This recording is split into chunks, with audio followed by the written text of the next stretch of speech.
Hey, welcome everyone. Thank you. We're going to start bright and on time at 11 o'clock. Welcome to the Win at Work webinar. Really good to have you guys on actually, because this is one of those topics that we put together, and I'll introduce you to the guys in a second, that we put together just because right now, with all of the kind of economic instability going on with COVID and the lockdown, people being uncertain whether they're going to be back at work or whether they're going to ascend in their career, it really felt like a good time to have a discussion about what does it take to be indispensable at work, right? Or in your career and in your business. What does it take to accelerate it, to make sure that if people are going to be made redundant, it's not you, to make sure if there's a job that you're going to get that's up for grabs, you're the one that gets it, to make sure that your business stands out from all the other businesses out there so that you get the customers, you get the clients. Because really, in a hyper competitive world as we are now, really there's probably no more important time to be on top of your game. So that's why we kind of put together this webinar, and I'm really pleased to have some great guys, two bald guys as well. We looked at it and we decided we're three bald guys. Yeah, that's the theme. That's the theme. We haven't struggled with haircuts in lockdown, have we? We've been fine. Yeah, exactly. Beard. But no, I'm really pleased to have a couple of guys on with me. I'm going to let them introduce themselves, and I'll say a little bit about myself, and then we're going to kind of get into the meat of the discussion. So let me take Simon, you first. Why don't you introduce yourself, tell us who you are, and kind of introduce your focus of work. Sure. Thanks, Colin. So my name's Simon Gray. I'm an executive career coach. Had a pretty long career in the recruitment industry, and then I left recruitment, left my own business to set up a career consultancy where I work with executives from across the world to help them navigate the job market successfully, to think differently about the market, to think differently about themselves, and to stand out really at every stage of the job search process. I'm the author of a book, a few books actually, but probably the main book in terms of the content for today, Super Secrets of Successful Executive Job Search, which kind of outlines the formula I put together based on my experience in recruitment. Excellent. Well, you've got to mention your other book, mate, as well. Do you know what? Okay, that's exactly what I was about to say. One of the things people have said to me who've been through my executive career coaching program is it's a lot to do with discipline, and that discipline comes from my background in martial arts. So as the guys have said, I've recently published a book called Suck It Up or Go Home, about my time training with the Tokyo Riot Police in Japan. So you'll find that on Amazon worldwide. It's a bit blood and guts, but there's a lot of hidden messages in there about discipline, resilience, and some of the stuff we're going to talk about today. Richie, do you want to go next? Yes, mate. I think it's worth mentioning your book about discipline and resilience. Richard Mann, I'm ex-serving member of Special Forces. For me, that was the Special Boat Service. So I joined the Royal Marines and then the SBS, the Special Boat Service, and that really was a 14-year career in deployments around the world, in pressured environments, high-performance teams in pressured environments. And then I worked in the private security industry for a number of years, looking after high-profile clients, and then really got into the work that I'm doing now, which is performance coaching. And so my focus of work is always about getting our best. How do we get our best? How do we tap into the mind states and the resilience which allows us to be in our best? And that's really where we're looking at in terms of this job market, this uncertainty that Colin mentioned, to stand out in the crowd and to be able to manage some of the stresses and pressures that we feel. So that work at the moment has led me to work with individuals, teams, organizations globally that in performance, in leadership, so they ultimately be at their best. That's great. I was saying actually, Richard, that although this is about how to win at work, right, how to succeed in the job market, I'm actually going to be listening out for the stuff you say for my daughter, who is going through the 11+ process at the moment. Although we're not entirely sure how it's going to work with kind of things having been shut down. but a lot of the stress factors that I know you talk about, I actually, when I was listening to it, I thought, well, actually, I can see how that will help my daughter. So I'm going to be kind of pushing you on that and keeping kind of Take some notes. Yeah, Go on exactly, then, Colin. exactly. What about yourself? Let's hear from you. Intro yourself. Yeah. So I am Kolari Lishonaike. I am a barrister by trade. So I've been a barrister for, 98, so 22 years now, on commercial litigation and employment law, mainly. But I'm also a communications coach, communication skills coach, which is actually really where I'm finding a lot of my passion lies, because one of the things that I have found, and certainly because my profession as a barrister is all about communication, is that very often people work, when they start their careers, they're all about how can I be good at what I do, right? How can I have the knowledge to achieve, what I need to achieve? How can I have the technical skills to be good at the job or good at the business? And then there kind of comes a point, it can be a couple of years, can be decades, where they realize that actually that is only half of the story. The other half, and probably the more important half, especially if you're looking at becoming leadership, getting into leadership and ascending, is how effectively you can communicate with others. And that really is where the game is played when it comes to accelerating your career, supercharging your career. And so I do a lot of communication skills coaching, where I take people on how to communicate effectively. I'm trying to build a tribe of great communicators. So I coach individuals, directors, companies, all kind of levels, on just how do you become more effective at what you say when you say it, whether that's persuasion, negotiations, obviously presentation skills, leadership, storytelling, just a whole range of things. So that's kind of where I am. That's my passion for it.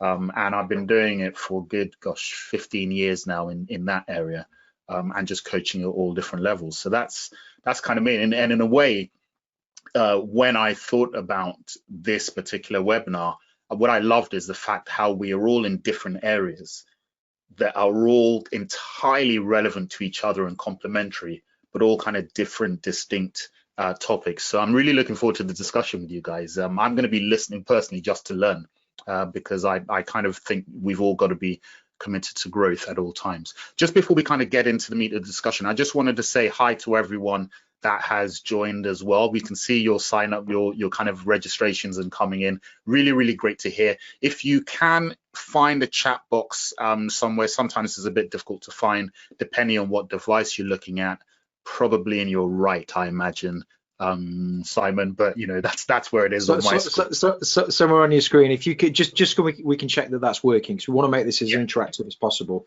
So we want to invite your questions, just so I know that it's working. I'm looking to my left, I can see it on the screen.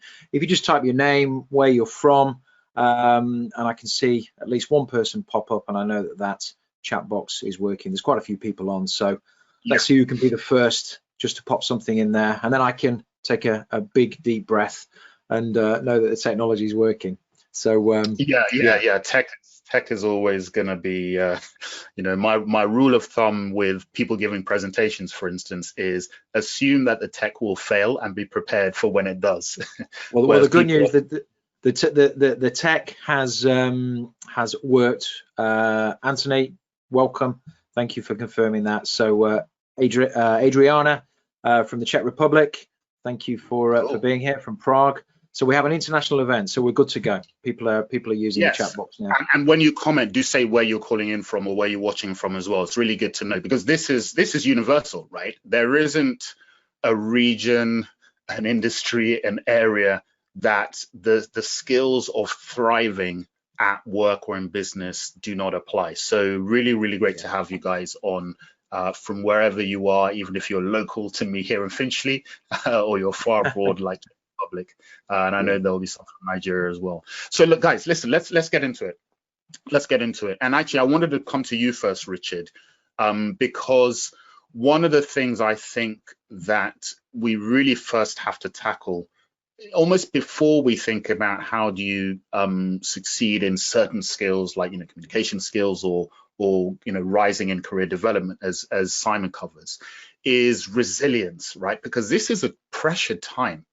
This is a really pressured time. You know, a lot of people have been either on furlough, or business has either closed down or slowed down. They've been at home, stuck with the kids, you know, which is its own special kind of privilege.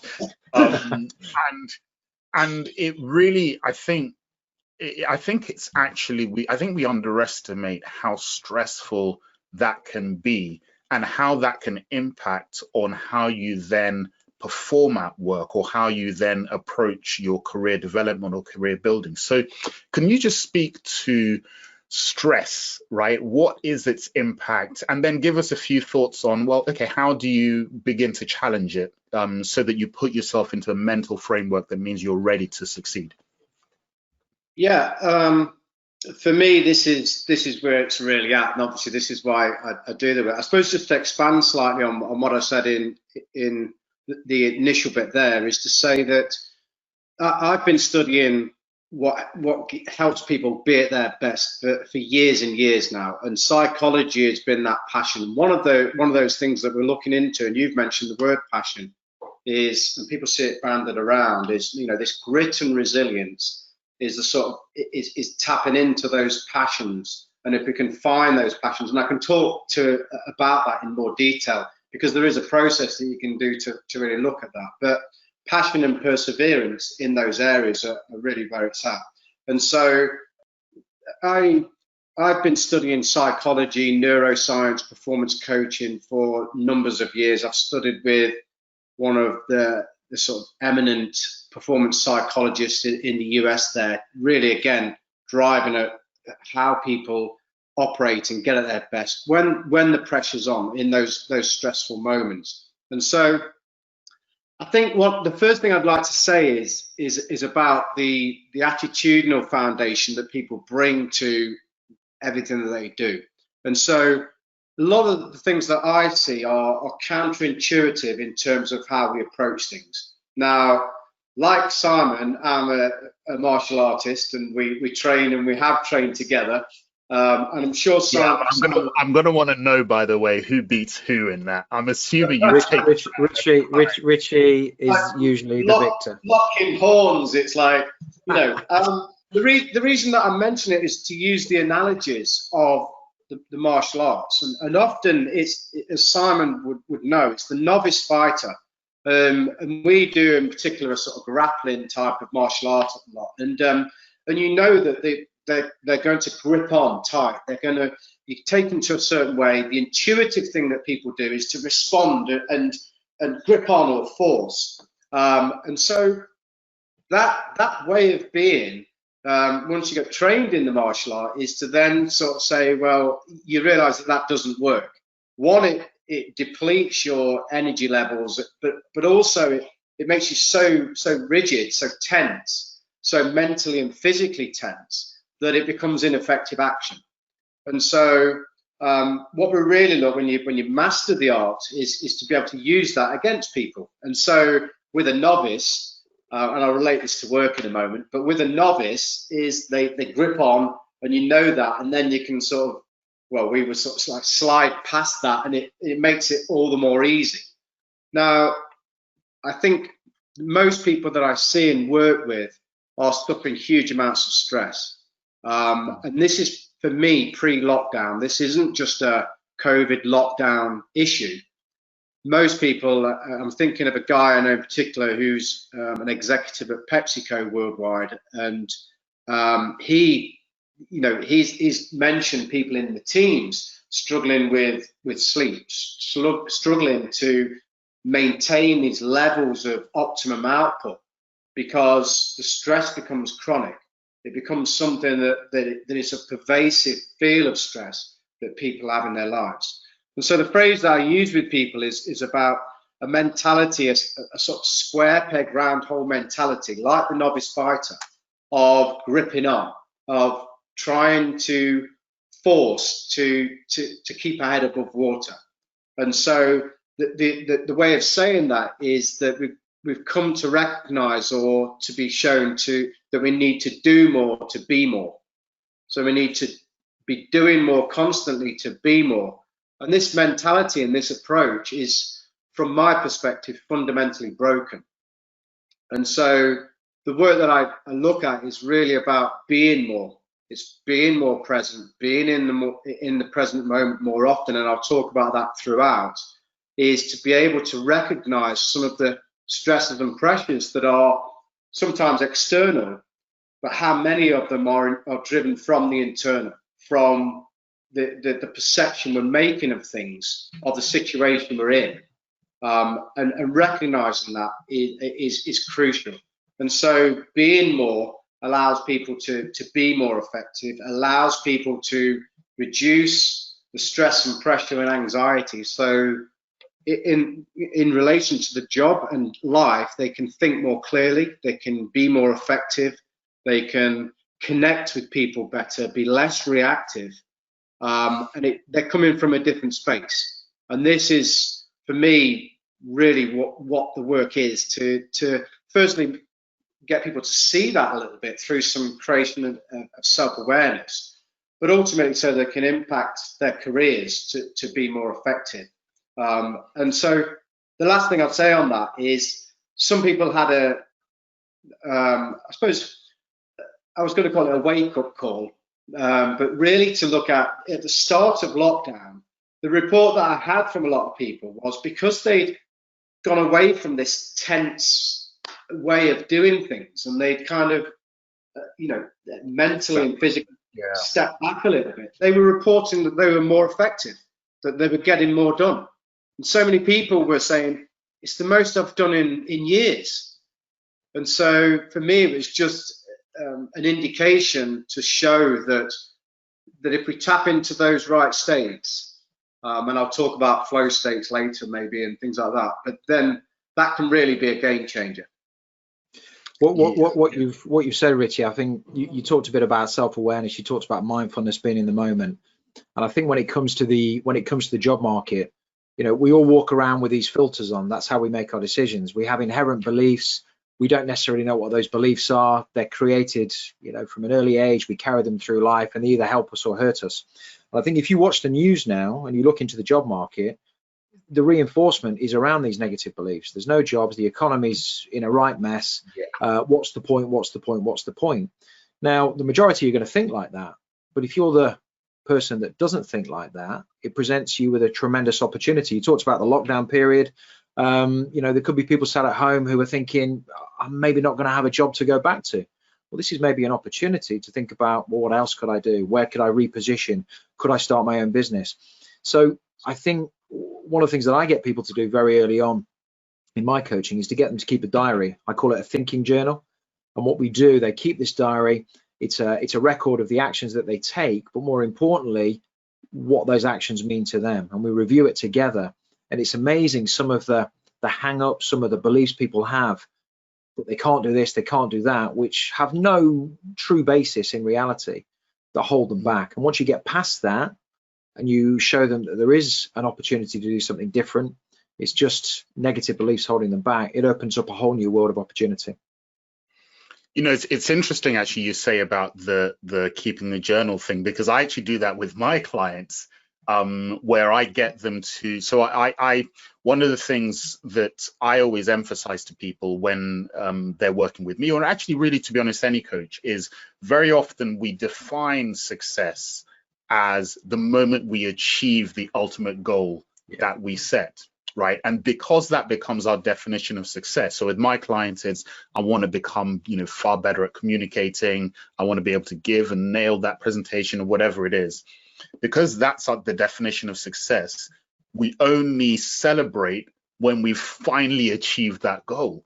And I say to my clients, no, listen, in fact, when with my clients, I say, listen, we have a mantra, celebrate the journey, celebrate the journey. So all the little wins that you have along the path towards your eventual success, celebrate those with as much happiness and vigor as you celebrate the eventual journey. Because that way, instead of having one big win months later, you could have like 50 every, for every day you've got a different win. So, and I get them to keep that journal with, to kind of keep that in mind. Tell me actually, Simon, on this. So because Richard's really given us a good kind of exploration of stress, the impact of it, and also that it's very much about the mentality you take to withstand that. And that actually very relevant even to public speaking, for instance, where a lot of people are fearful about public speaking. So a big part of the work I have to do is getting them to look at it in a different way. And I'll kind of talk a little bit about that. But once you start, saying, okay, right, I understand I've got to manage my stress. When people start thinking about, first of all, getting a job or getting a new job, which just unfortunately may be what people are faced with right now, you talk about the hidden job market. And I remember when I interviewed on my podcast, it was a revelation. It's like, what? Where has this been, and why? It's hidden. You don't know where it is. Yeah, right. So kind of, if you've at least put yourself into the, I'm going to work through the stress and kind of open my eyes to what's out there. Tell us about this hidden job market thing. What is it, and how do you access it? Sure. So what I realized through my recruitment days as a professional recruiter is that, I went out to employers. My job was to get jobs on, to then put those jobs in front of my candidates, place candidates, and make fees. But employers don't always go to recruiters and don't always advertise jobs straight away. What employers tend to do is they have conversations. I call these conversations closer to home. And it's a bit like in the real world. If you need a plumber, what do? You don't go straight to the I was showing my age there, Yellow Pages or the internet now. You don't go straight to the internet. You are showing your age, mate. I am. You ask people for recommendations. And it's the same in the job market. So when an employer is looking to hire, they tend to talk to their peer group and say, who do you recommend that I can talk to? And they do that for two reasons. They do that for a few more reasons, actually. It's quicker. They're more likely to have to meet less people. But the most important thing, it comes with an implicit recommendation. And we're in a world now where people don't trust one another like we used to, which is very sad. It's a shame, but that's the world we live in. So that implicit recommendation is even more important, because what I found in the job market with employers when I was recruiting is often they would prefer not to hire than potentially risk making the wrong hiring decision. So the implicit recommendation, so the hidden market is the place that exists before opportunities get to recruiters or get on job boards. So what that means from a candidate's perspective is you flip things on its head. Rather than reacting to opportunities that are out there and visible for you to see, if you know who you are and what you want, and you have a unique value proposition that you believe is relevant to a certain type of employer, and you have to be niche, what is to stop you being proactive in approaching those employers? Because those employers might want to have a conversation with you now that could lead to an opportunity now, next week, or even 6 months down the line. But if you position yourself in the hidden market to do that, you're only ever in competition with yourself. Colin, we just had a quick question came through. Oh, it was more of a comment, and it's probably pitched at you, I think, because I think it relates to communication. Anthony popped in the group and he said, I know he's working from home at the moment. He said he's working from home and his productivity is increased. He's done more work in less time, but his bosses are blinkered and want everyone in the office. Now, that could be something to do with communication, an old-fashioned way of thinking. Guys, what do you think? What can we say on that? That's an interesting, because one of the things that people actually ask me a lot actually is virtual communication, which obviously everyone's had to do during this period, and probably going forward there's going to be a lot more in terms of virtual communication. And I think the temptation with virtual communication is to treat it as different to your kind of physical and everyday interactions. So, we do it. I mean, even I've done it, right? You make sure that your background is like, pitch perfect, even though, to the side I've got washing, things like that, or you go even worse. Yeah, right.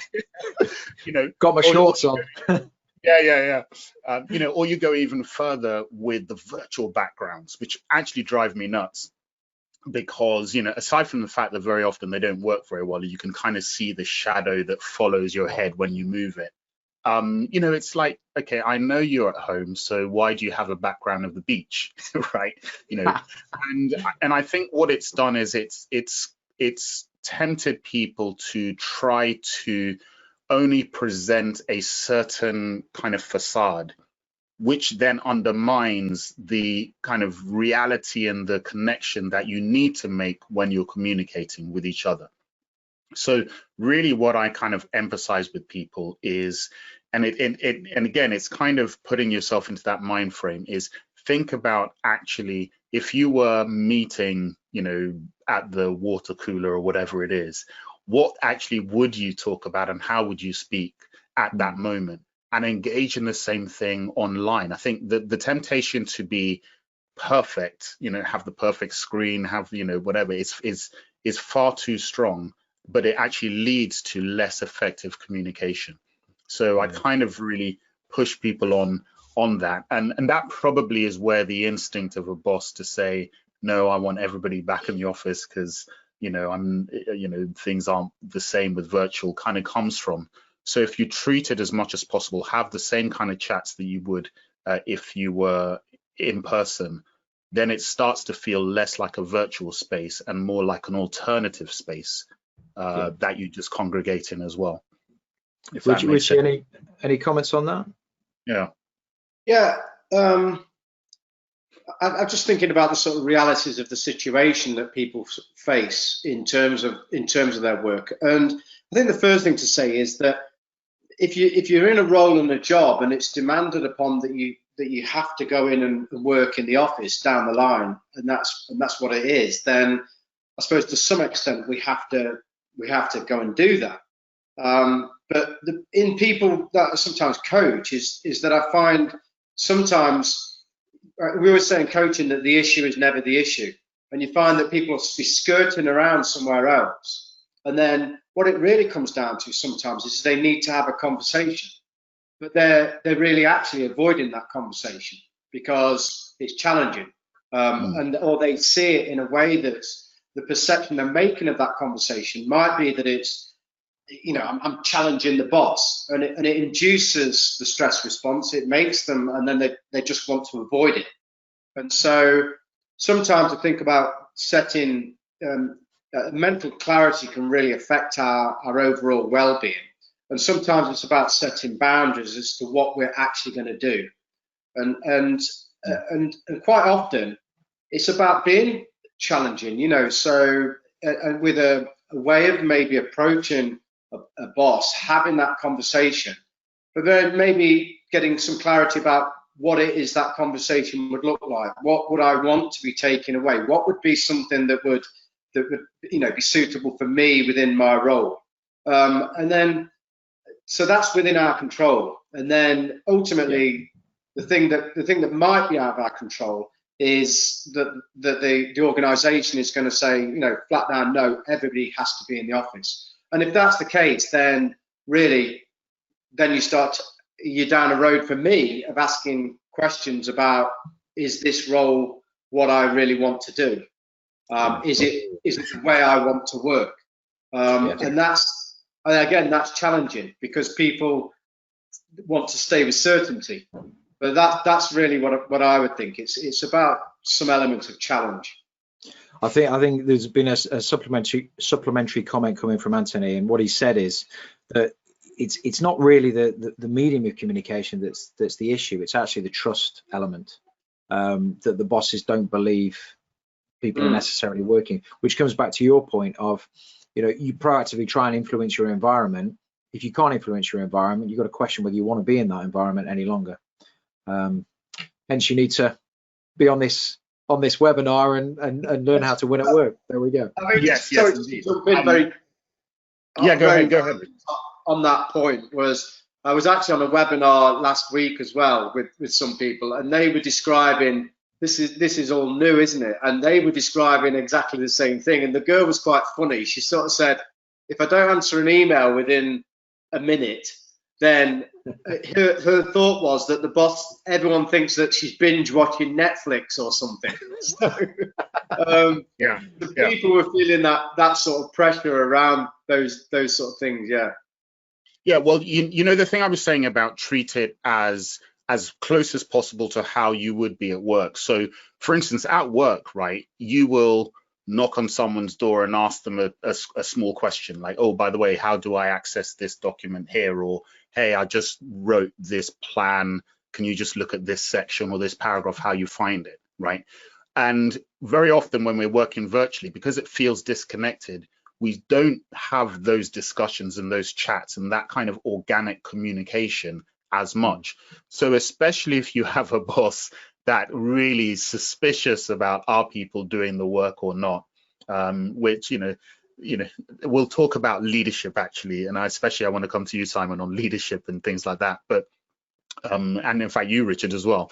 But one of the ways you can effectively manage that is just to maintain that casual dialogue. So there's something you're working on that probably you would quickly ask your boss this small thing. Get on WhatsApp and send a quick message. Hey, what's the best phrase we can use for this letter to the client, or whatever it is, right? Those organic chats that you would have when you bump into each other on the corridor, when you're on the coffee break, just maintain those. And what it means is that people feel continually connected. And then that way, it's much more difficult to question whether somebody is actually doing the work, because you are getting that continual feedback, a continual communication, not on massive things where we wait until the big work has been done, then we present it, but all the small things in between that are actually kind of it's almost like the stuff of life, right, is in those little moments. So that's kind of what I'd encourage, if that's more where Anthony's question came from. I just need to acknowledge Adriana as well, who I think we're hitting a common theme and a common feeling amongst people. Yeah, just a statement come in to say that this really resonates, this kind of lack of trust. I think people are going to have to, management leaders are going to have to move in this direction anyway, because I think the world has changed. So, the early adopters in business will win out at the end of the day, and if you're not in the right environment, maybe you have to think about changing that environment. Yeah, well, I mean, let's look at that. Sorry, Richard. Let me just let's look at that, because I want to, before we talk to people about changing environment, because I know a lot of people will be thinking, hey, listen, right now I'm just happy to have a job, right? Well, so sure. I'm not going to be rocking the boat. So let's think firstly about how to make yourself indispensable, right? So, one of the things that I've seen in my work as a lawyer in employment law is that although employers will say that, we have a redundancy situation, we're going to do it fairly, we're going to identify the criteria, and then whoever falls into that, unfortunately, that's who's got to leave. The reality actually very much is, whether they do it consciously, which they often do, or subconsciously, what employers may do is they make a calculation in their minds as to who is indispensable. Who do we need in order to continue to work and to succeed, in our business? And then they tailor things around that idea. And then whoever ends up staying is actually the people or the person that they kind of in their minds before they started the process wanted.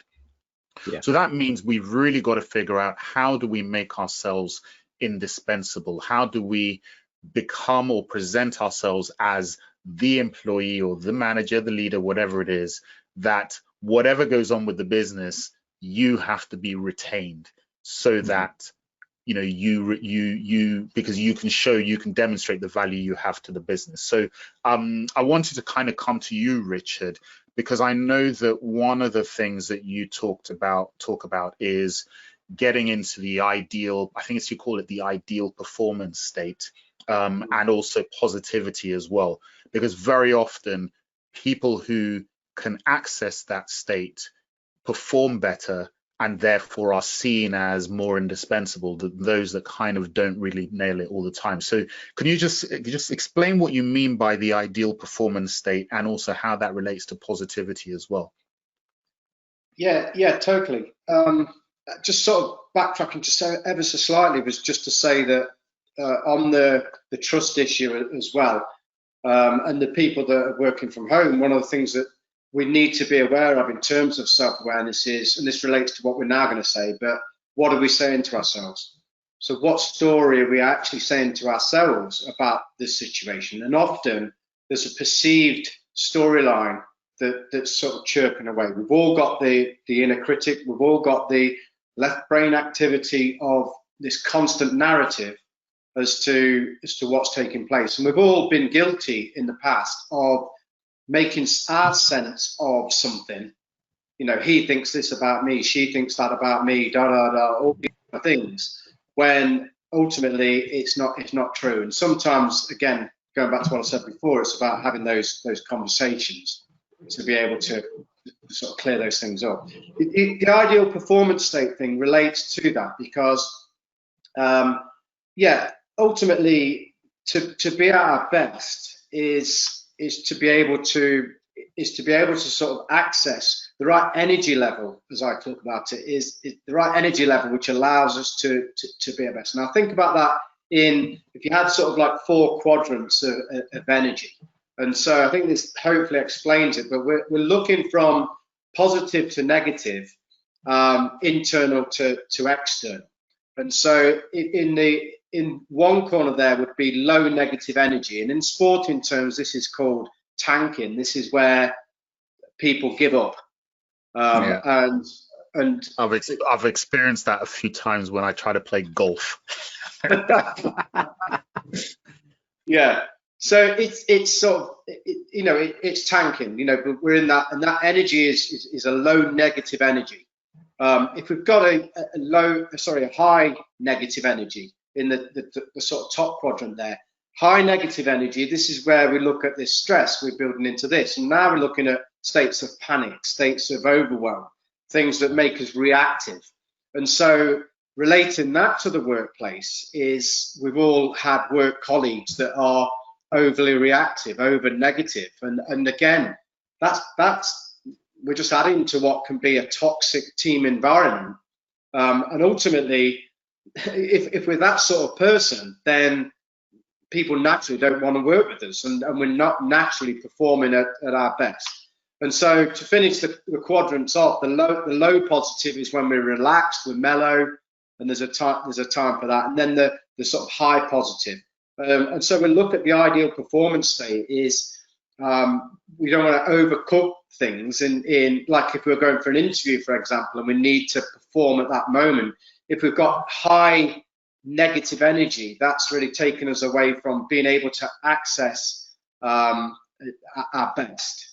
And just to sort of round that up really in terms of the ideal performance state, the analogy really is around hardware and software. And so the hardware is the physiology of the body itself, but the software is really our talents and skills, and also our knowledge and abilities. So our talent, skills, knowledge and abilities. And so if we haven't got the right energy level, then it shuts us off to being able to access these software bits, our knowledge, our skills and expertise. And so that's really where the energy regulation of that and being aware of that is crucial. Does that make sense? Yeah, it very much does. Especially, you're right, there is that thing of being around someone who just drags others down with negative energy. I had never thought about that kind of high negative and low negative, but that makes perfect sense. Versus being around people who have that sense of how can we achieve, how can we solve the problem, that positive energy, whether relaxed or kind of high, which I assume is energetic, really does make sense. You touched on something in terms of performing in interviews, and I definitely want to come to Simon on that, because I know you do a lot of stuff on how to speak and communicate in interviews. I'll also talk a little bit about that as well. In fact, I was telling you the other day that a friend of mine listened to the podcast that you and I had together, and I think actually used some of the tips that you talked about in terms of, I think it was about framing, controlling the interview from the start. Higher baseline. Yeah, right. And use some of that. And actually, I think got a job offer he feels directly as a result of how he performed in the interview. So give us that, when it's because it might be an interview to get a new job. It might be an interview under redundancy situations, might be an interview for getting a promotion or pay rise. So just tell us your approach as to how you can you kind of almost control the interview so that you put it in the field that works best for you? Because I know you've got some great thoughts on that. Yeah, okay. So when people go into the interview environment, I mean, it's one of the most stressful environments that people perceive to be out there. The reality is it's a conversation. And I always get people to reframe the interview as less about an interrogation and it's more about a meeting. So if you go to an interview and you believe the spotlight's going to be on you, you're going to be asked difficult questions that you can't answer, then you're in that probably high negative state, Richie, that you talk about. You're not going to be able to perform. You're going to panic. It's going to go badly wrong. If you go into the interview prepared, but more than just prepared, with the mindset that you are going to take control of that interview, and I'll explain what I mean by that in a moment, you put yourself in a higher position of confidence, a calm level of confidence that will allow you to perform properly, to get into that flow state. So if you think about what happens at an interview, you know, the perception is that the interviewers will ask you questions, you will respond to those questions. Whatever they ask you, you will respond to, and you better do a good job of doing it. The reality is it doesn't need to be like that. Employers, in my experience, and I put a lot of people through interviews, they're not prepared for the interview. So the only preparation that an employer will do, and the more senior you get in the job market, the worse it is they'll have a quick look at the CV on the way to the interview room. That's it. And if you think about any level, but more at the senior level, the higher up you go, the person doing the interviewing doesn't interview that often, particularly when you get to second stage. So the CEO or the MD of an organization maybe interview once every 2 years, depending on the size of that organization. So they're nervous. So your job, if you know that, and you think you're nervous, well, and you know that they're nervous, your job is to put them at ease. The other thing that happens at an interview, and I may get some nods here, or virtual nods, is you go into the interview and the employer, the interviewers, they talk at you for the first half an hour of an hour interview. And I used to get feedback from candidates saying, well, yeah, they just talked to me for half an hour. And I said, well, that's your fault. You know, they're talking at you because they're nervous. They're trying to fill that gap, that space that we all fear in new conversations. You know, you go on a date or back in the day, you went on a date and there was that awkward silence. You don't want that. So that's one of the reasons employers talk. So if you go into the interview and you start the conversation from what I call this higher baseline from the off, you immediately position yourself head and shoulders above the other candidates.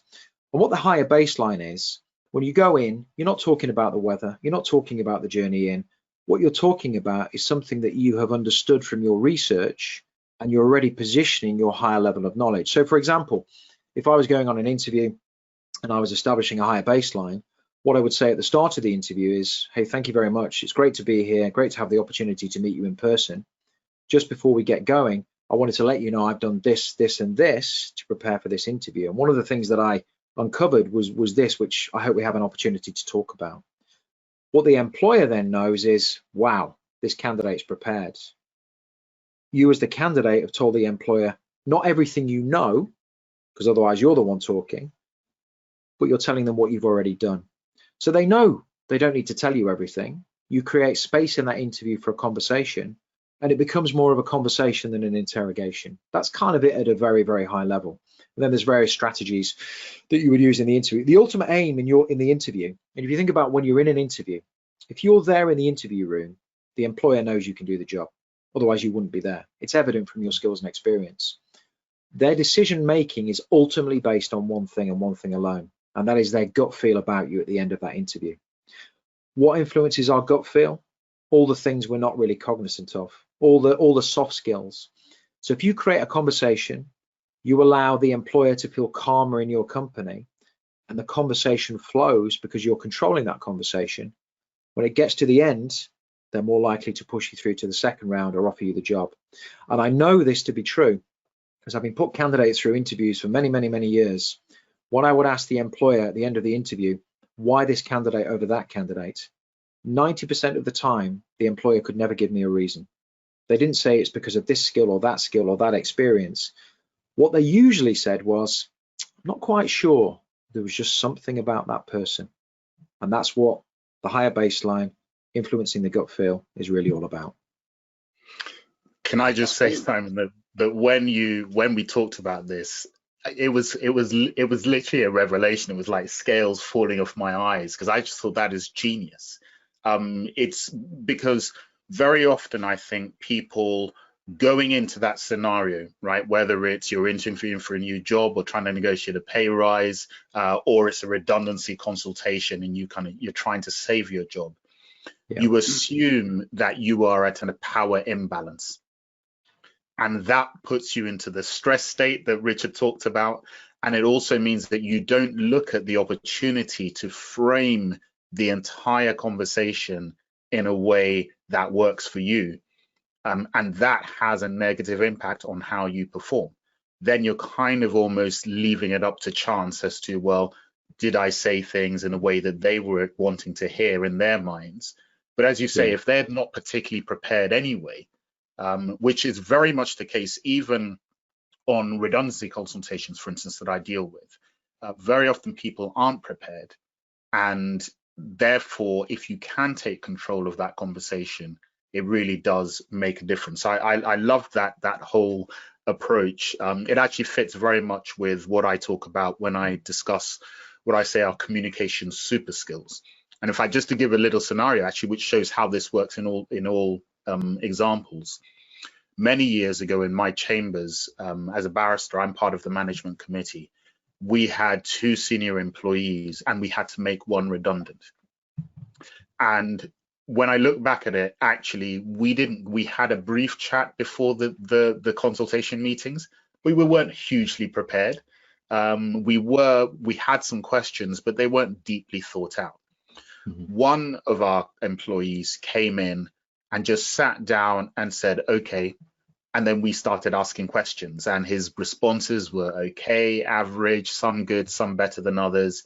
But he just was reactive and just responded to what we decided we were going to talk about. And he finished and we were all distinctly unimpressed.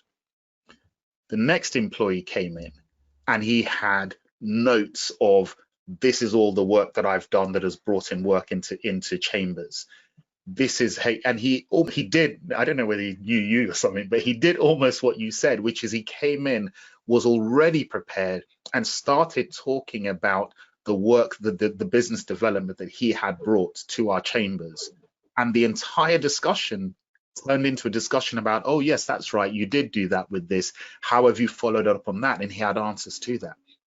And it was a no-brainer. Just from the way, the confidence with which he controlled and framed the discussion, so that he just left us in with an easy decision to make.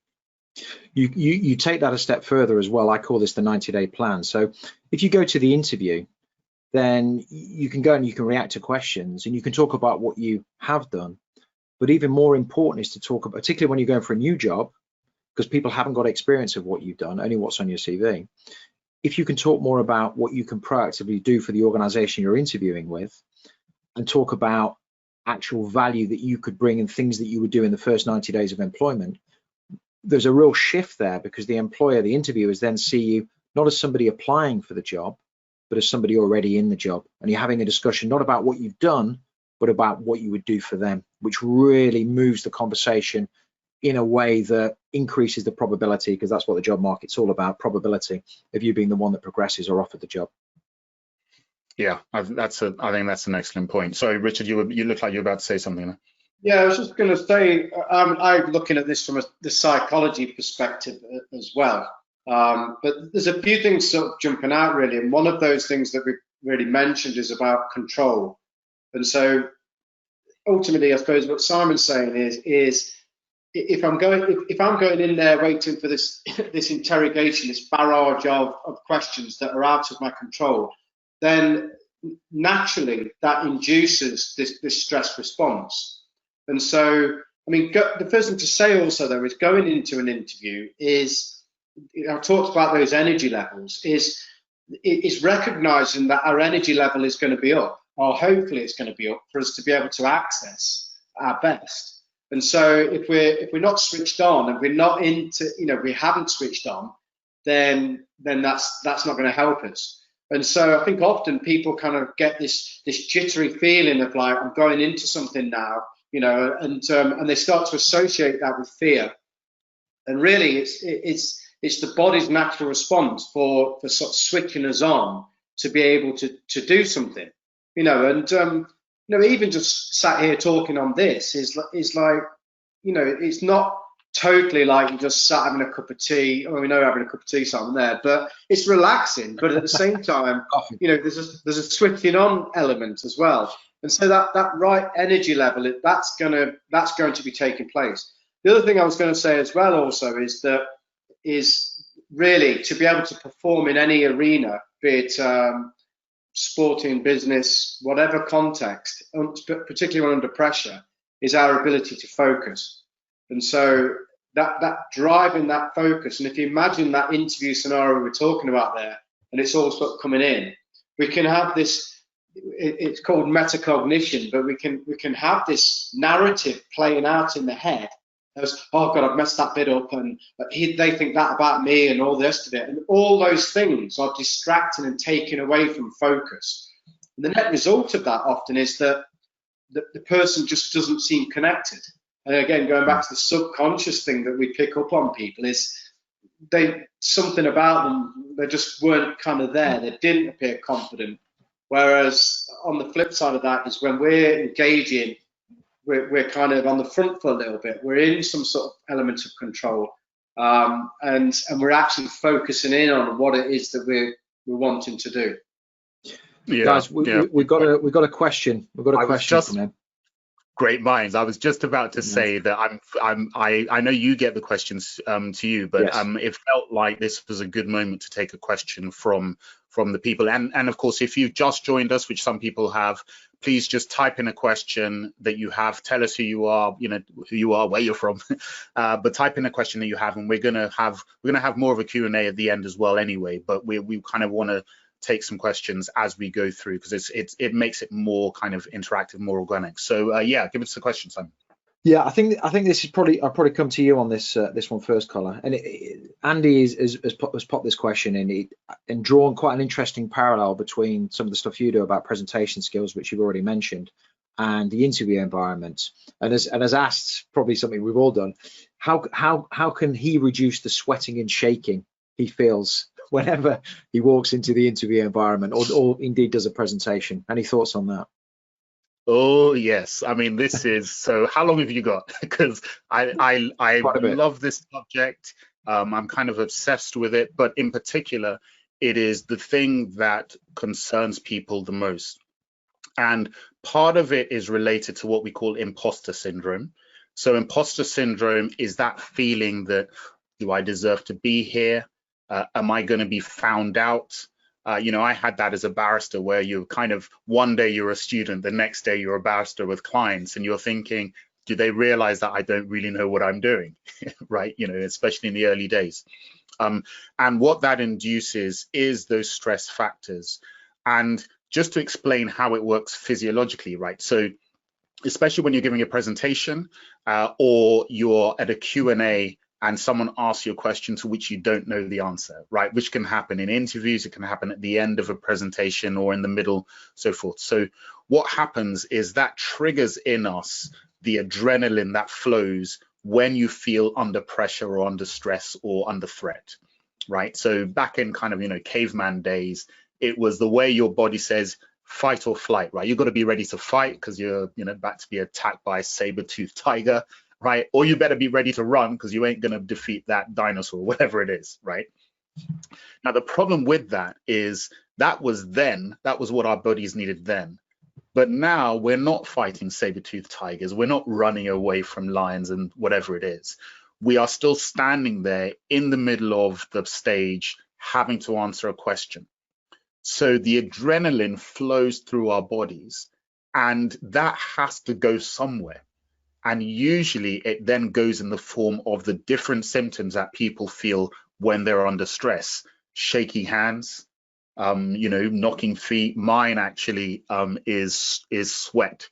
Just kind of like, you can feel it, you can feel the beads start here, and I'm like, oh gosh, okay, right. And then it starts running, and then I know that if it gets down to about here, then it's all over. Because then others are going to be, oh, we're sweating now. And everything just comes, right? Especially with a bald, shiny head kind of thing. And so because the adrenaline has nowhere to go, it manifests itself in that way, and then you become stressed, you then lose it, and then you panic, and the kind of high negative energy state, all of that. So there are a few ways that I advise when I'm talking about communication.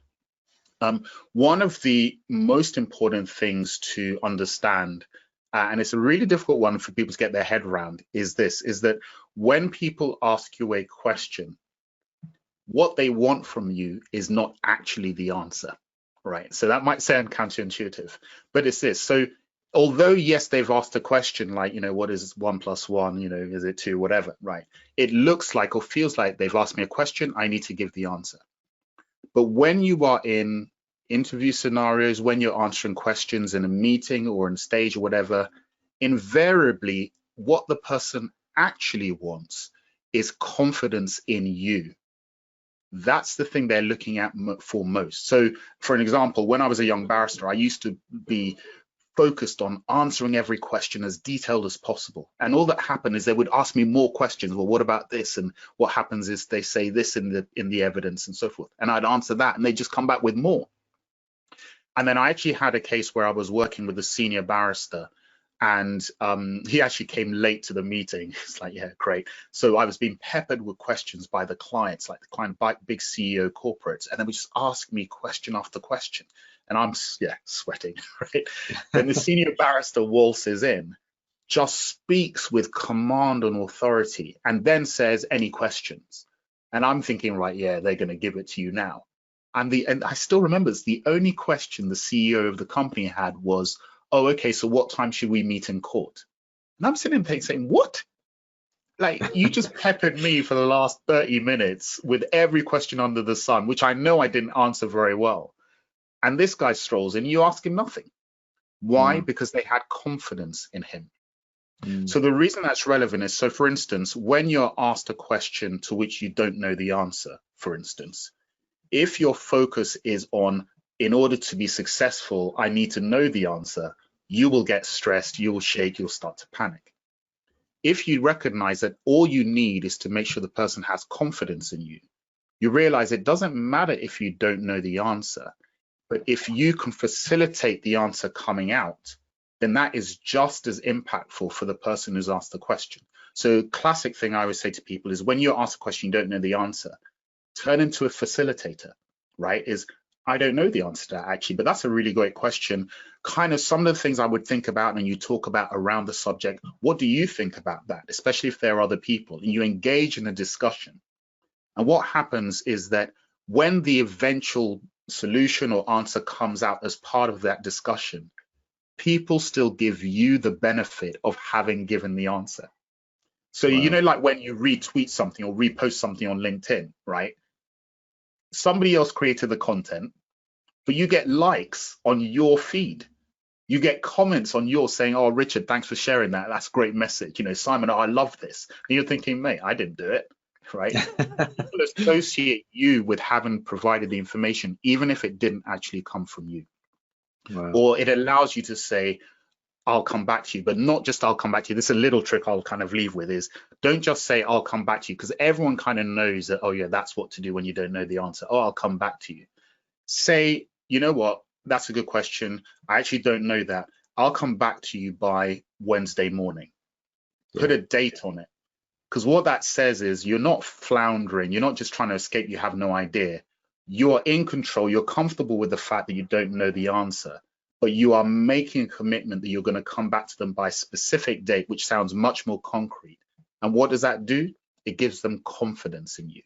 And then they won't question it. Nobody's going to say, no, you must come back to me now. They say, oh, okay, yeah, sure, I'll look out for it. And then you work your butt off to go and find the answer and send it to them even earlier than you committed to, and engage in a dialogue at that stage. So yeah, stress, shaking, all of that, it's a physiological response. There are things you can do to put yourself in the right zone. Obviously be prepared and things like that. But in the moment, don't focus on what is the direct answer to the question. Focus on, how do I get these people to believe in me, to have confidence in me, whether I actually know the answer or not. And it's just a different ballgame. It's great. It's great. There's been a supplementary kind of question that's come on for you, Richie, in relation to this, because you talk, Collar, about the fight or flight. Obviously, in the special forces world, Richie, you're there to fight. I guess there's no option to flight, and it is potentially a life or death. It's potentially a life or death situation. So any lessons from the military on that? Because you really are in that. You got to fight. That's it. Yeah, it is. It's interesting, and you're surrounded by highly trained guys as well, and again, it's about those sort of control things. Sometimes term it, mission thinking or neutral thinking, to be with the realities of what's going on. I.e., you're into a contact and you've got a casualty. It's basically, what are you going to do from that point onwards? Now, in the sort of smaller teams that we in particular worked in, I suppose in some ways it was flight, was the, for our training really was, there's, you come under contact, you're in a 4-man team.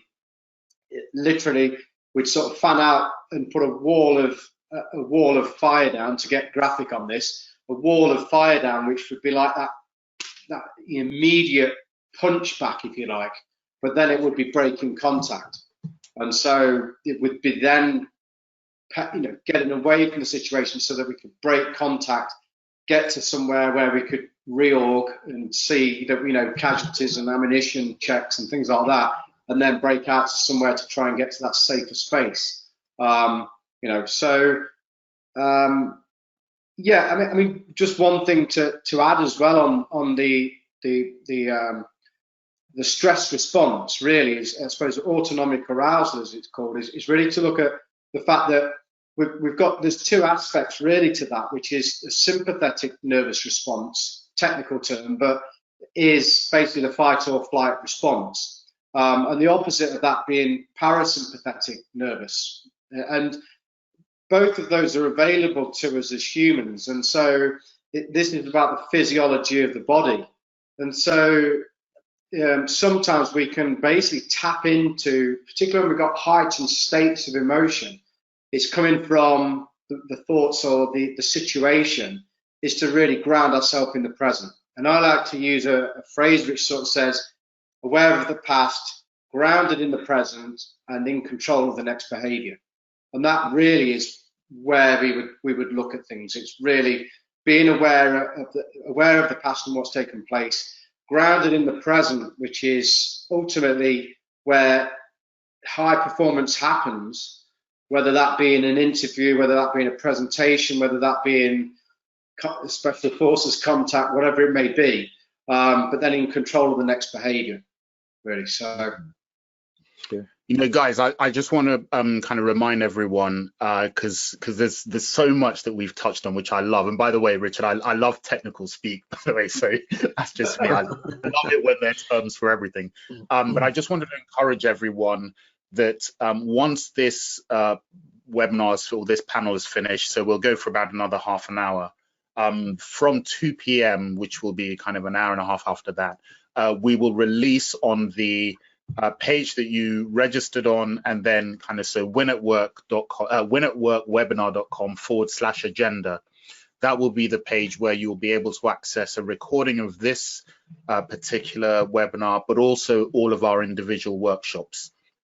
So I know, Simon, you've got something in more detail on the hidden job market, yes, right?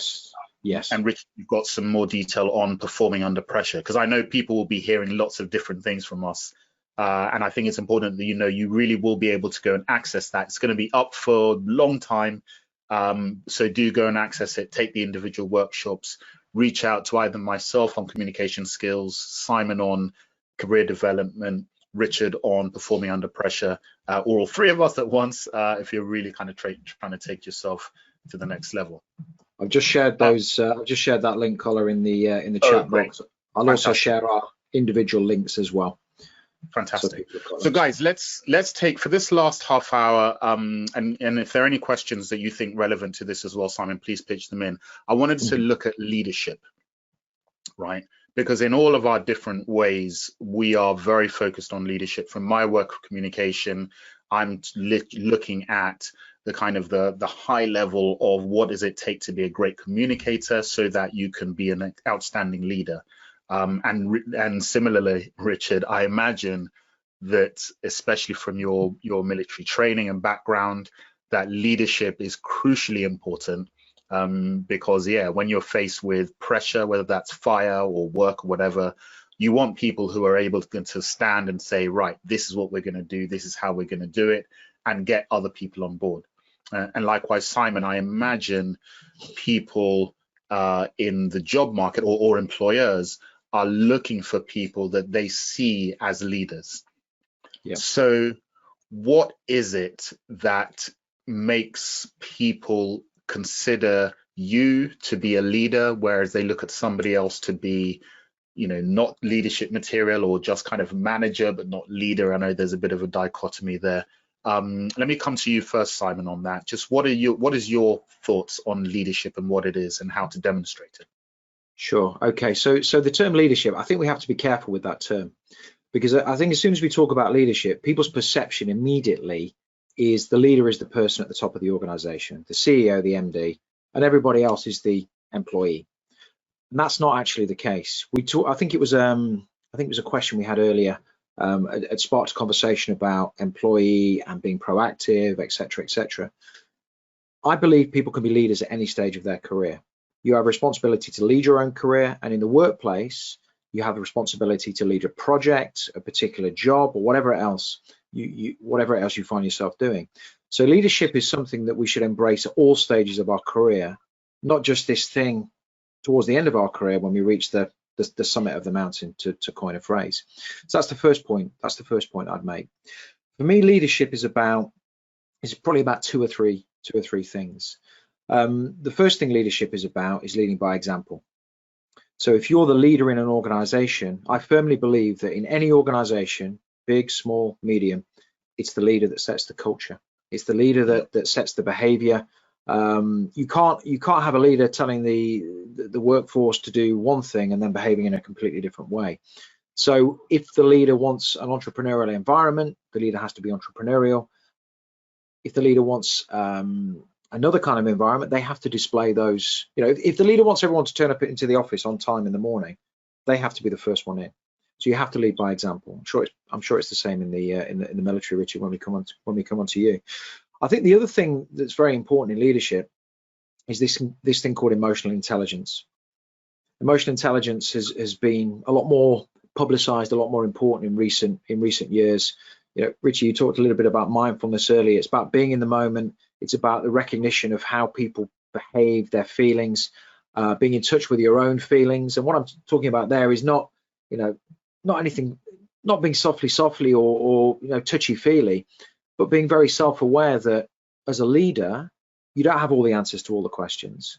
You sometimes don't ask the best questions to get the best answers. And although you are the leader of the organization, you have a team surrounding you that is a team that probably has better answers than you, and it's about how you get the best out of those people. So being emotionally intelligent enough and being self-aware enough to understand that, I think, is a really important characteristic of good leadership. So a couple of things there. There's a lot more I could go on, but we're limited on time, so I'll stop there. Yeah, no, thanks for that. And Richard, I definitely want to hear from you, because it's one thing to look for leaders at work. So often the stats are actually quite shocking about how many people leave work because of bad leadership, right? But in the army, that ain't an option, right? Unless you're gonna commit, go AWOL and whatever. Presumably, whatever leader you have is the leader you are faced with.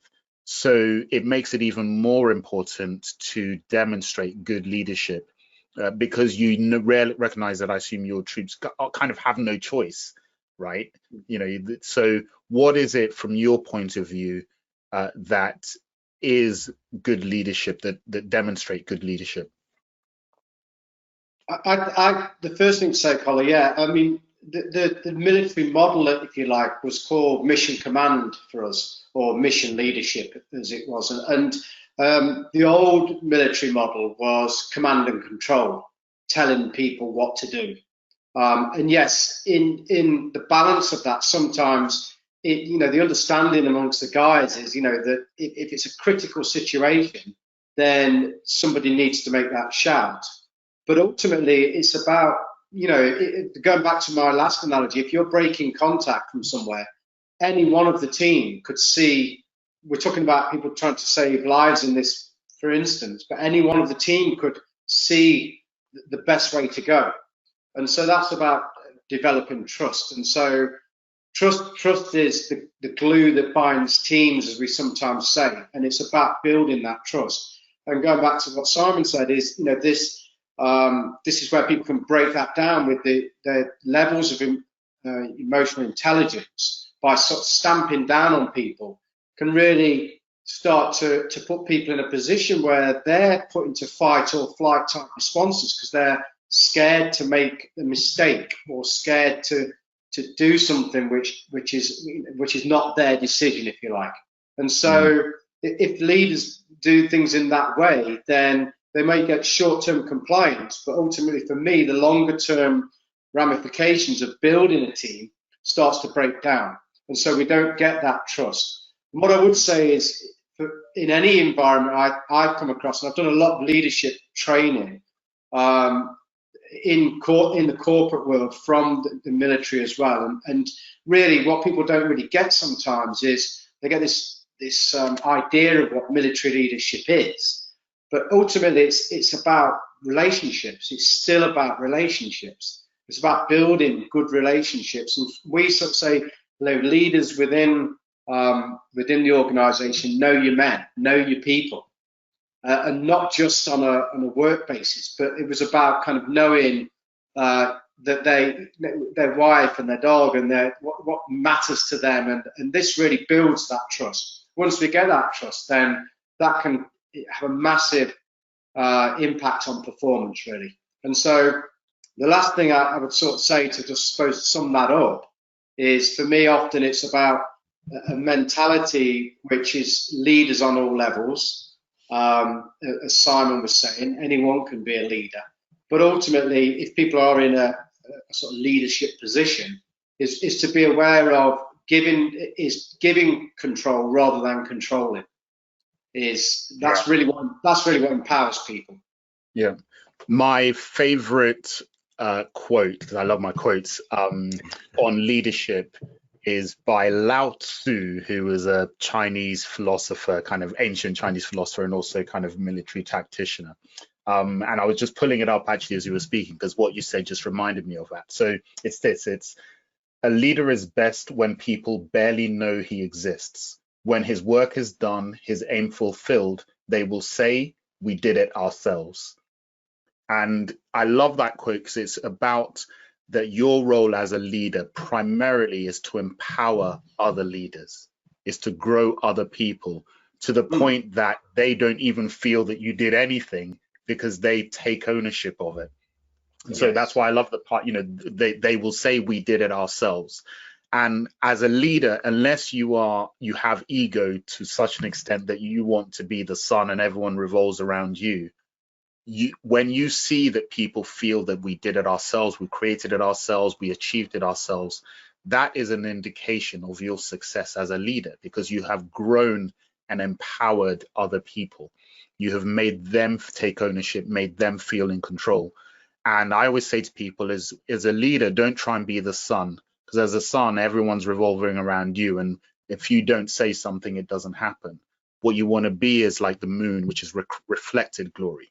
Right? So your glory comes from the success of your team, the success that you've been able to encourage and build people on. And even from a communication skills perspective, I actually talk about the 3 levels of communication. And level 3 is kind of, high elite level, really. And to give an example with listening, which is such a crucial communication skill. Level 1 of listening is where you listen to respond. And that's what most people do. They listen so that they have what they want to say. They listen, they wait for an opening to say it, and then they say it, right? And that's level 1 kind of listening. That's actually what vast majority of people... I've never done that, Colin, no. Guilty as charged. Yeah, well, my wife would probably say, so you're at level 1 then, Colin, but yeah. Or not even, in fact, you haven't reached level 1 yet, Colin. Yeah, so listening to respond is where a lot of people are. They're just listening so that they can say what they want to say anyway. Level 2 is listening to understand, and that's where you genuinely are, okay, well, let me hear what this person has to say so that I get where they're coming from. And that is actually where most people kind of plateau out, because that's seen as, you know, the way you should listen. It's often called active listening. But what I've discovered in the work that I've done with communication is that there's a third kind of higher level in lots of different areas, but in listening, for instance, which is listening to connect, right? This is empathetic, deep empathetic listening, where you're listening so that both of you can come to a common understanding and a shared perspective where it just feels almost symbiotic. And that is the space where people feel completely listened to.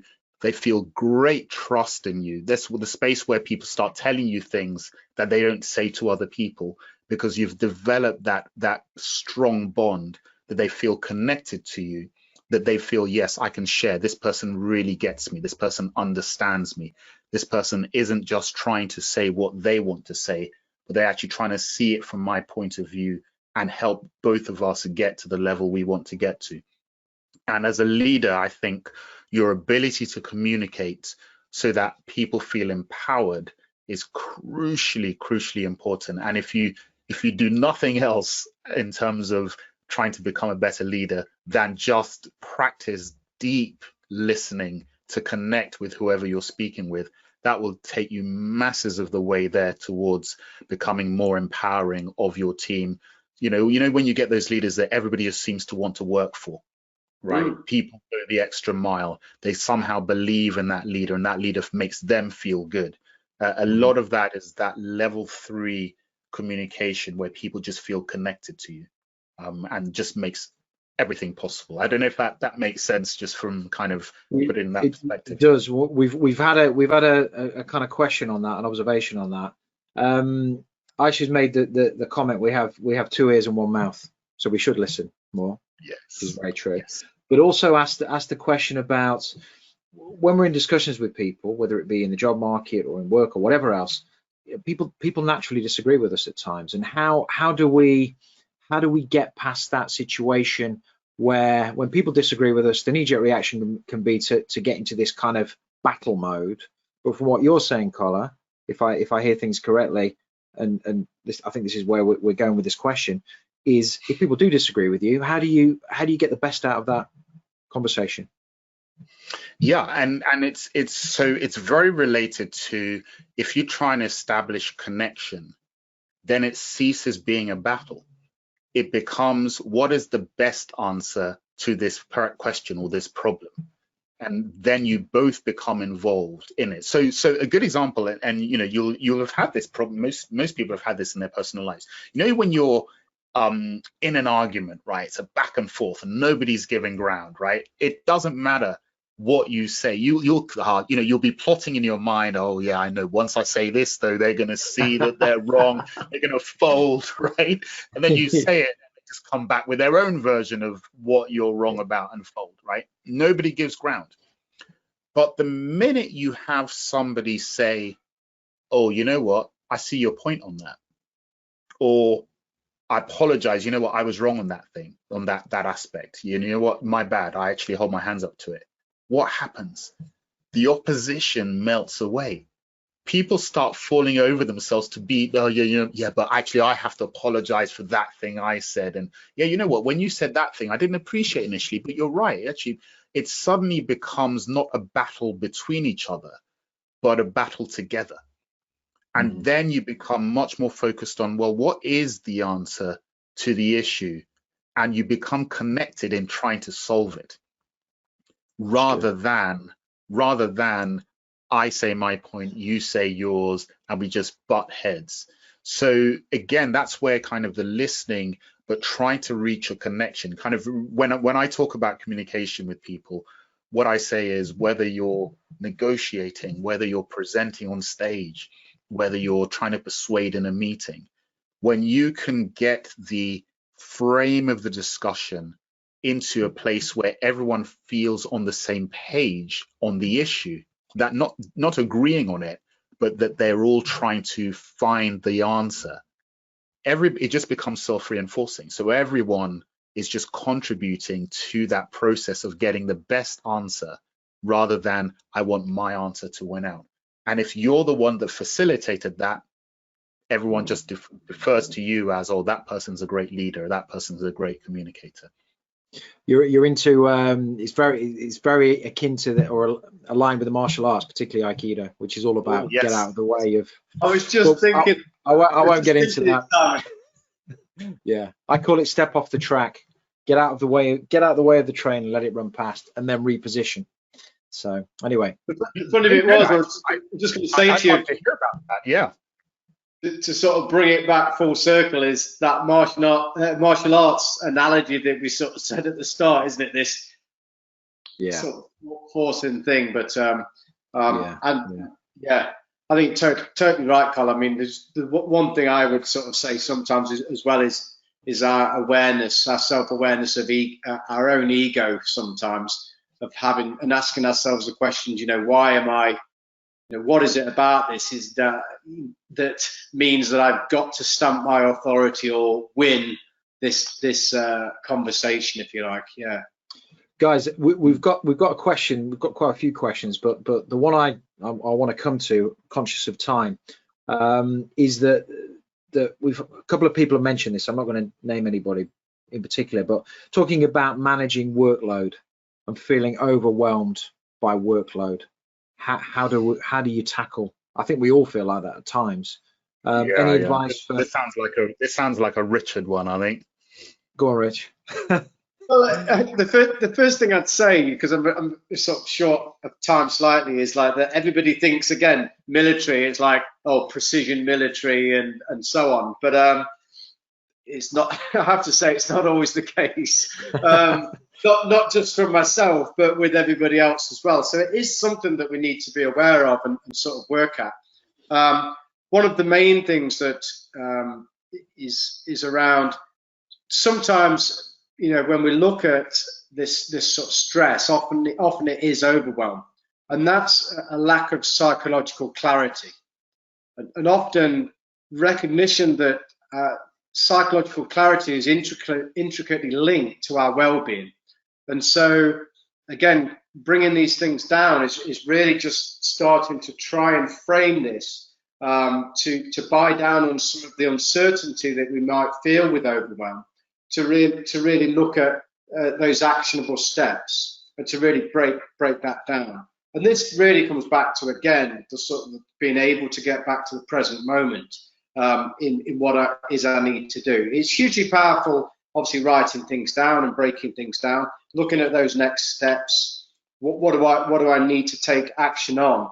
And the reality is when we can actually focus into a task, then we can start to alleviate the stress response. And so once we start to do that, then we start to see ourselves moving towards what an actionable goal. And that on a physiological level, that really releases dopamine in the brain. That gives us a good feeling of now we're taking action, and can start to build that level of confidence where, confidence is something that is that sort of comes and goes. It comes and goes with what we're saying to ourselves at any point, really. So my major thing with overwhelm really is about creating clarity, just linking that in with the leadership of mission leadership that I said there. Ultimately, when we looked at like a mission for ourselves, it was always getting very, very clear. In those situations, we would get clear. And the first couple of questions were, and I talk about this in the workshop a bit, but what are we being asked to do and why? And so when we can get very clear on that, then we can get onto the how we're actually going to break that down. But what is it that I'm actually trying to do and why? What is my purpose, the task and purpose? And so I take teams through with that. And what I would say out of interest is that, really high level teams in corporate companies, often when you start to drill down on what their purpose is, what are they there to do and why, there's some blank faces going on. You know, these overall mission statements that companies have that nobody buys into. But when you're breaking it down into parts of an organization to get that clarity, often people just don't have that clarity. I've been in too many meetings, Richie. I've been in too many meetings where the chair has said, well, so what are we here for? What are we? And you know you're in the wrong meeting then. Yeah. And it's funny you say that as well. Actually, I do a lot of work with companies on their elevator pitch, which is just, you know, that short statement of what the company is about, right? And I will typically divide whatever group I have, I'll divide them into two, and we play kind of a little, almost like a hangman equivalent game, which is just guess what the other team says in a 20-word statement is the ethos, the mission, whatever it is of the organization. They never get it, right? They never get it. I'll divide, so CEO here, you know, MDs here, whatever, so that they're not just all the leaders in one and the employees. They never get it. They never have a shared perspective of what the mission, as you were saying, Richard, is. And that is very much down to leadership not properly articulating the vision and not properly getting everyone on board with that same vision so that everybody gets it, everybody can repeat it to others, and everyone buys into it as well.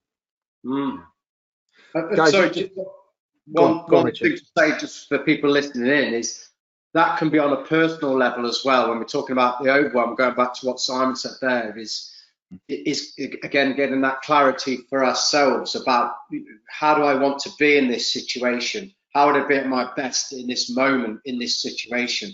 What am I moving towards and why? You know, it's like really getting clear on that, and it takes some work. It takes a level of discipline sometimes to be aware and to do that. But if we can, then my belief is, and I suppose from why we're here, but my belief is that we can set ourselves apart from most people that just don't do that. And so, and that shows that level of confidence. I think on the overwhelm stuff, you know, multitasking is something people have said to me for many years, and they've used that in interviews as kind of a badge of honor. And I've always thought, you know, multitasking, it's panic, it's confusing. You've got to be in one task at a time, being in the moment, as we've talked about. The other thing I talk about is process, not prize. So whatever you're doing, whatever you're trying to achieve, if you focus on the prize, very difficult to get there. If I think about what I've done in lockdown, I've written a book, 185,000 words. If I thought about the enormity of that task, I never would have done it. One chapter a day, one step at a time, you eventually, if you don't stop and you don't quit, you get to the end of the journey. And you've got to enjoy the journey. You've got to celebrate. Exactly. So I'm not very good at that. Yeah. Guys, this is really kind of, I think we were in your state of flow, Richard, that you talk about, because this is really, really flowed. I've enjoyed this discussion enormously, and really kind of, it's really helped me understand a few things, especially as I was listening out with my daughter's 11 plus in one ear there, Richard. And I kind of got a lot of tips on that. So really, really great discussion, guys. As I said, as I started this webinar on, we're looking at what does it take to be indispensable in your workplace, in your business, whether it's making sure you keep your job if in these hyper competitive times it's at risk of being lost, or it's getting that promotion, or it's becoming the leader and learning how to perform under pressure, or it's being able to communicate in a way that makes people believe in you. This has been really, really enjoyable discussion, guys. It's just great to have your different perspectives on the same issues to show that there's kind of different ways of looking at it that are all related. I wanted to come to each of you just to give a final word, because I think we're now nearly 12:30, to give a final word on your kind of whether it's your mission, your view on as to what it really takes to be indispensable, the key things, and then also just quickly give us kind of a 20 seconds, 30 seconds on the workshop that people will be able to access at 2 o'clock, which is about an hour and a half. We will release them all then, as well as the recording of this webinar in case you missed it or weren't able to come to it. So just give us a little précis of what your individual workshops are about, and then I'll give mine at the end and then close. So I'll start with you, Simon, because I started with Richard earlier. So come to you first. Okay. So in terms of being indispensable, I think the overarching message I'd like to give people is don't be reactive, be proactive in everything you do. I have used a rule of thumb in life for quite a few years now. I looked at what other people do and think what I could do differently. What lengths am I prepared to go to? So putting yourself out there, stepping out of your comfort zone and staying there long enough to get comfortable with a new level of being and achieving, I think is a really useful message. In terms of my workshop, it's about 55 minutes long. Going to dive into a number of different areas, why the hidden job market exists, the psychology of job search success. I think there's a little bit in planning on there. Kind of give you an overview as to what it takes to stand out, to get hired in the job market ahead of your competition. Excellent. And I know that's a really good workshop just from the work that I've kind of seen of yours as well. So thank you for that, Simon. Richard. Well, yeah, the first thing to say is that I've really enjoyed this conversation as well. And I would, for people listening in, I've enjoyed the prep work that we've done in getting this, because working with you two guys, I'm not just saying it, you know, experts in the field of what you're doing. So I'm all ears as well. Some of the things I'm listening to there. The work of Man on a Mission, I'm just going to say it. I'm going to credit Simon with the name, because we did actually talk about this, and I was trying to get to this thing, and he's like, you know, you mentioned mission a few times. My surname's Mann, so the work of Man on a Mission really is for people.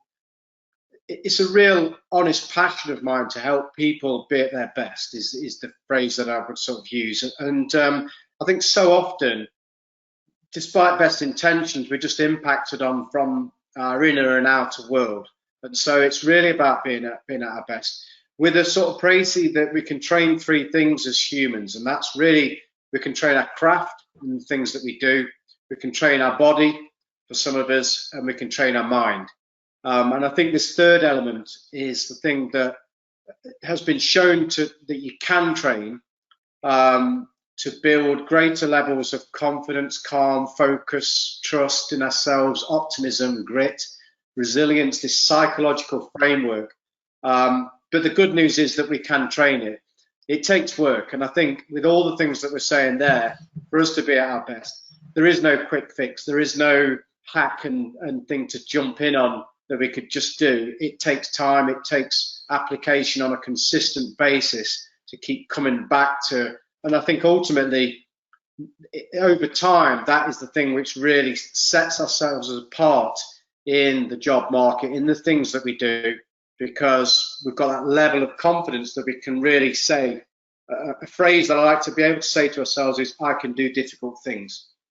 And when we can say that, then we can take that into all aspects of our life. And so just briefly on the workshop, I'm covering these kind of things. I'm talking about thinking fundamentals. I'm talking about overwhelming clarity. Some of the things that we've mentioned there, maybe slightly short. It's about half an hour, but yeah, hopefully enjoy it.